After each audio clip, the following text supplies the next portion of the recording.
Hello, Parish family.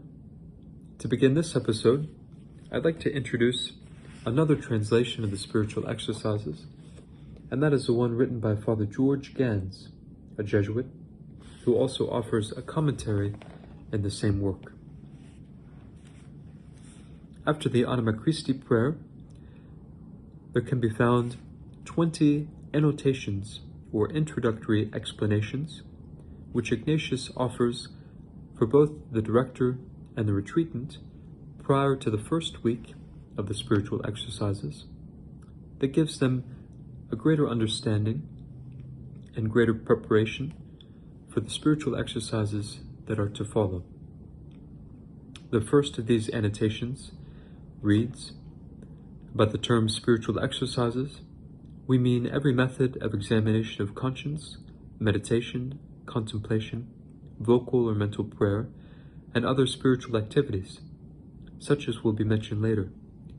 For just as taking a walk, traveling on foot, and running are physical exercises, so is the name of spiritual exercises given to any means of preparing and disposing our soul to rid itself of all its disordered affections, and then after their removal, of seeking and finding God's will in the ordering of our life for the salvation of our soul." This annotation is foundational in understanding the spiritual exercises, and it really can be divided into three parts. The first part explains the many prayer forms that will be offered in the spiritual exercises. Very often, Ignatian prayer is considered imaginative prayer, placing oneself in the gospel scene. Ignatius would term this type of prayer contemplation, but he also offers throughout the exercises other prayer forms: 2 methods of examination of conscience, 1 method of meditation, multiple vocal or mental prayers, his own version of Lectio Divina, and of centering prayer. The second part of this first annotation shows a comparison between physical exercise and spiritual exercise. There are many different types of physical exercise, all done by the athlete for different reasons, but ultimately to strengthen him or her and to make the body healthy. So too, there are many types of spiritual exercises, each tools to strengthen our spiritual life. Finally, the third part of this first annotation gives one of the reasons for making the spiritual exercises. As fallen human beings, we have disordered affections, certain inclinations to certain sins, and to things that are not of God.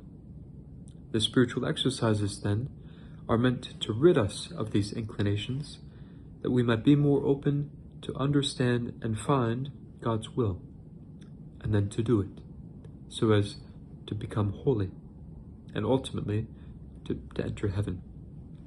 Sometimes this is misunderstood in a Pelagian way, in a sense of our earning heaven, but that's not the Catholic understanding. The Church understands that heaven, salvation, is a gift from God, and yet we're called to cooperate with God's grace. God is always offering us His grace. We have a choice whether to accept it or not. And part of this accepting it is doing away with sin and turning more fully to God and the things of God. And so this is a major reason for making the spiritual exercises. In further episodes, we'll continue to cover different annotations before we then delve into the first week of the spiritual exercises.